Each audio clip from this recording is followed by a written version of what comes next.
ភូមិកំពង់ព្រះជាភូមិមួយនៅចម្ងាយ18គីឡូពីក្រុងបាត់ដំបងថ្នល់ក្រាលចរទឹកភ្នំពេញពុះកាត់ភូមិនេះចំពាក់កណ្ដាលអ្នកស្រុកទាំងហោះគ្នារកទទួលទានតែនឹងស្រែនិងស្រូវប៉ុណ្ណោះនៅតាមមាត់ថ្នល់ទាំងសងខាងមានផ្ទះថ្មឬផ្ទះឈើប្រក់ក្បឿងជារបស់ចិនឬកូនចៅចិនដែលមានរបរលក់ដូរទំនិញខោអាវម្លូស្លាទឹកត្រីទឹកស៊ីអ៊ីវខ្ទឹមម្រេចនិងស្លា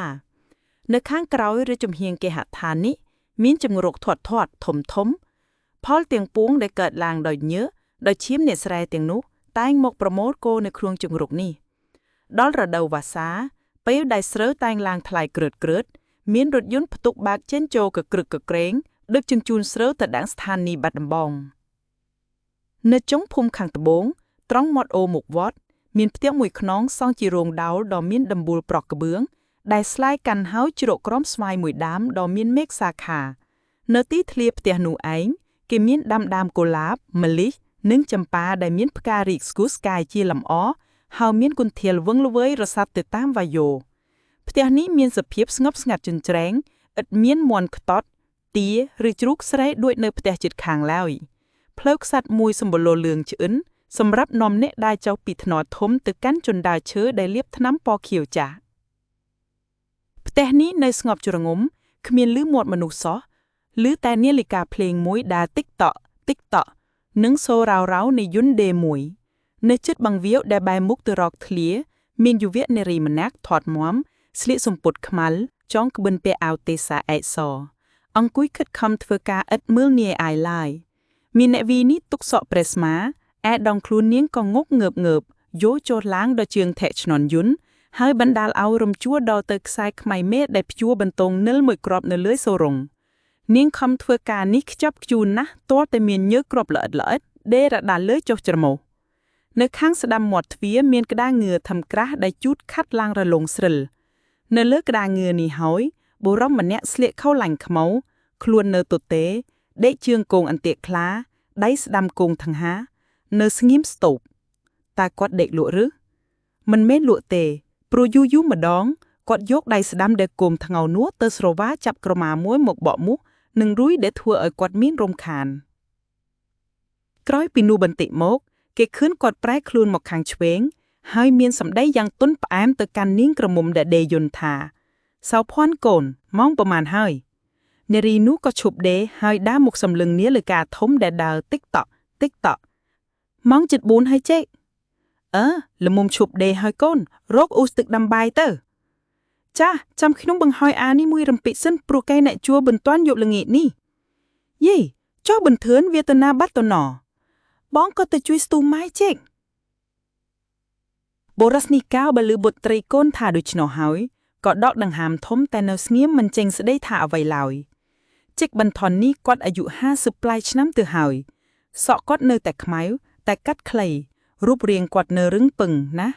មុខរាធឹងហៅទូលាយដែលមានរស្មីភ្នែកថ្លាយយងមុខសម្ដែងឲ្យឃើញថាបុរសនេះជាមនុស្សចិត្តល្អមានសន្តិដល់អ្នកចិត្តខាងកាលពីមុនគាត់មានបាវព្រាវមានញាតិមិត្តចុះឡើងកកណាឥឡូវនេះគាត់មានសេចក្តីព្រួយដោយគាត់មានគ្រោះថ្នាក់ខាតនៅចំនួនស្រើយ៉ាងសម្បើមសម្បត្តិត្រាប់ទូគ្រឿងមាសប្រាក់និងស្រែភ្លឺខ្លះគាត់មានលក់យកប្រាក់សងជំពាក់បំណុលស្រេចហើយក្រាននេះគាត់នៅសល់សឹងតែសម្បកផ្ទេទខ្ញុំកំដៅអ្វីវាចេញទៅនៅនឹងគេដតីលើកលែងតែតាសូមួយដែលគាត់ធ្លាប់បំរើពឹងពាក់អាស្រ័យមកជាយូរថ្ងៃហើយសុំអ្នកអានទាំងឡាយជ្រាបថាជិកបន្ថនគាត់មិនមានក្រដណ្ដាបដល់សុំទាននោះក៏ទេតែមនុស្សយើងដែលធ្លាប់មានមុខមាត់នឹងគេហើយ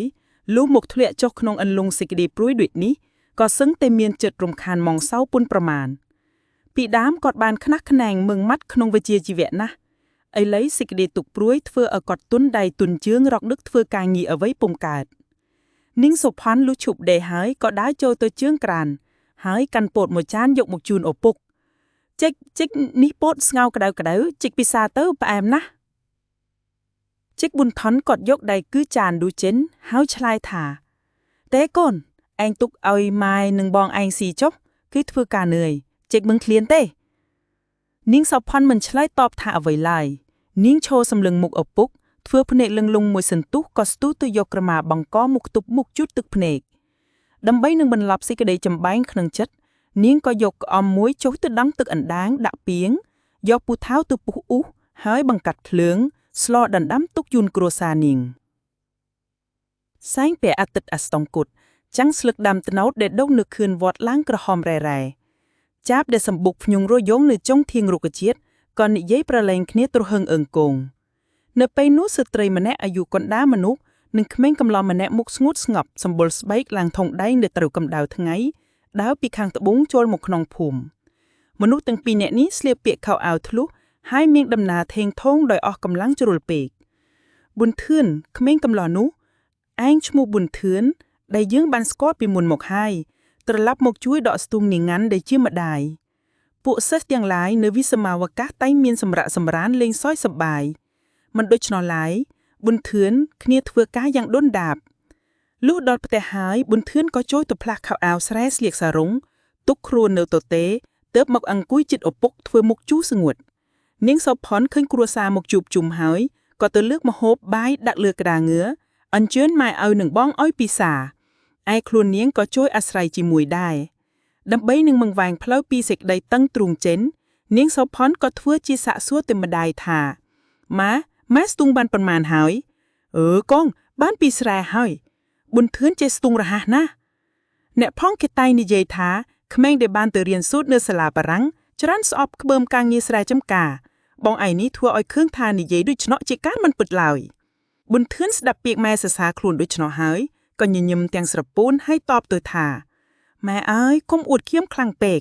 ពីដើមខ្ញុំមានសេចក្តីរំពឹងថាខ្ញុំរៀនបានឲ្យចេះដើម្បីកុំឲ្យស្គាល់ក្តៅស្គាល់នឿយដោយហាលថ្ងៃឥឡូវបំណងនេះរលាយសាបសូន្យទៅហើយមានតែខំធ្វើស្រែទៅម្យ៉ាងទៀតខ្ញុំចូលចិត្តនៅស្រុកស្រែនិងធ្វើការក្នុងស្រែណាស់កាលដែលខ្ញុំនៅរកកន្លែងឯណោះថ្ងៃអាទិត្យឡើងខ្ញុំតែងចេញពីក្រុងភ្នំពេញទៅមើលគេធ្វើចំការច្បារដំណាំទោះយើងមានតូចទុកធ្ងន់យ៉ាងណាបើយើងបានឃើញស្រែចំការហើយសេចក្តីសៅម៉ងនោះនឹងបានស្រយាលជានិច្ចនាងសោផាន់តបថាបើដូច្នោះមែនបងស្អែកនឹងខ្ញុំទៅស្រែផងបានឬមានកើតអីអូនយប់ក្រាន់បែរហើយជីកបន្ថនគាត់ហៅបុត្រីកូនមកយាយពីអ្នកថា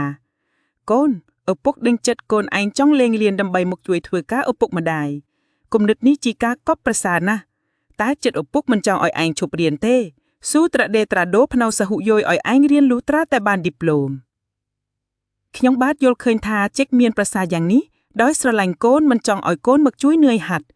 ខ្ញុំគិតថាជីកនឹងម៉ាយសុទ្ធតែបានបង្ហូរញើសព្រួយកម្លាំងដោយសារខ្ញុំយូរមកហើយសម័យនេះខ្លួនជីកទិតទ្រុំធំថយជាងពីដើមគួរណាស់តែខ្ញុំមកជួយកម្លាំងវិញប៊ុនធឿនគុំប្រកែកចូលឯងខិតខំទៅរៀនសូត្រដោយចោះឪពុកមិនទាន់ដល់ឋានៈសុំទានគេនៅឡើយទេជីកប៊ុនថនថាតែប៉ុណ្ណោះហើយគាត់ក៏ដើរចេញទៅរាត្រីលាតសន្ធឹងស្បែកខ្មៅលើធម្មជាតិដែលស្ងប់ស្ងៀមជាច្រែងចង្គៀងប្រេងកាតមួយមានពន្លឺញ័រព្រឺតនៅបំភឺផ្ទះធំល្វឹងនៃជីកប៊ុនថនប៊ុនធឿនអង្គុយសញ្ជឹមសញ្ចាប់ភ្លេចសេចក្តីនឿយហត់ពីថ្ងៃសំឡេងឃ្លួយមួយពីរោះកើលួតក្នុងផែនសន្យាហើកាត់មេឃស្វាយមកអង្អែលសូត្រវិញ្ញាណនៃជនដែលមិនដេកលក់នៅឡាលទេឯដួងវិញ្ញាណប៊ុនធឿនវិលចុងរេឡើងមិនញៀនទៅចាប់ឈ្មោះលើវត្ថុអ្វីឡើយត្រេះរៀមមើលទៅឃើញថាឪពុកខ្លួននិយាយត្រីមែនគួរតែស៊ូខំរៀនទៅចុះគ្រាន់តែយកប្រាក់ខែមកជួយចិញ្ចឹមឪពុកម្ដាយចម្ពោះមួយទៀតចិត្តប៊ុនធឿនគិតមកមីដល់នាងវិធាវីជាគូសង្សារបែរប្រសិនជាខ្លួននៅតែធ្វើស្រែយ៉ាងនេះទៅម្ល៉េះសំយាយនួនគាត់ផ្ដេចពើកសន្យាពុំខានព្រោះដឹងថាគាត់ស្រឡាញ់ថ្នប់កូនគាត់ខ្លាំងណាស់ម្ដេចគាត់នឹងឲ្យកូនគាត់មកធ្វើការនឿយហត់ជាមួយផងឆ្វេងយល់យ៉ាងនេះហើយប៊ុនធឿនក៏យកចិត្តទុកដាក់នឹងការរៀនសូត្រឡើងវិញ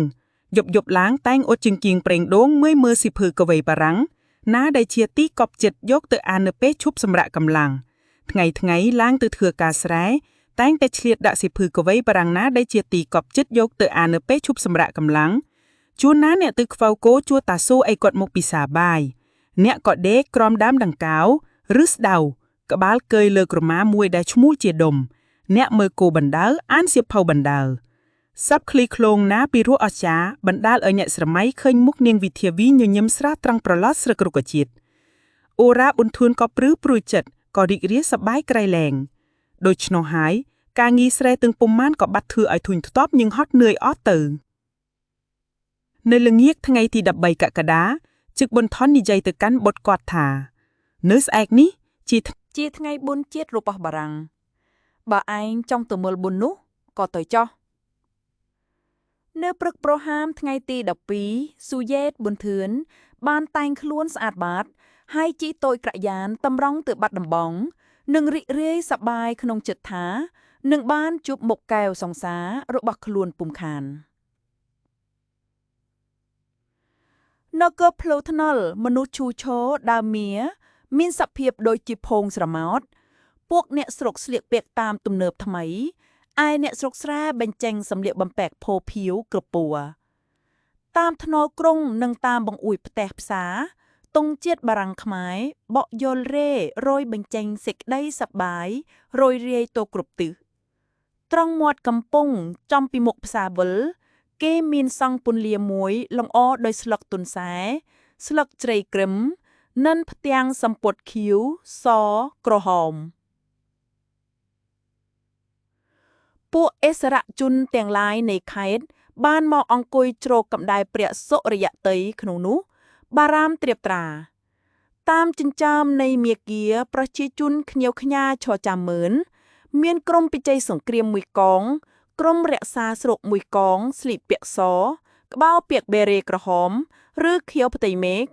ពុះនិងកំភួនជើងរំពាត់ដោយផ្ទាំងសំពត់ពណ៌ដដែលនេះឈរតម្រៀបជាជួរឥតខ្ចោះនៅចំពីមុខរោងបុណ្យប៊ុនធឿនឈរលាយឡំនឹងពំពួកជនមើលទីហ៊ានលើកអាវុធគំនាប់ងាកខ្លួនហើយឈានជើងដើរស្រុះគ្នាព្រឹបដោយមានសក្តីបៃបារាំងមួយធាត់ក្រអាំងជីសេះហើយធ្វើភ្នែកក្រលើតក្រឡាប់យ៉ាងសម្បើមជាញាក់បញ្ជានិងដោយភ្លេងត្រែប្រគំបន្តផង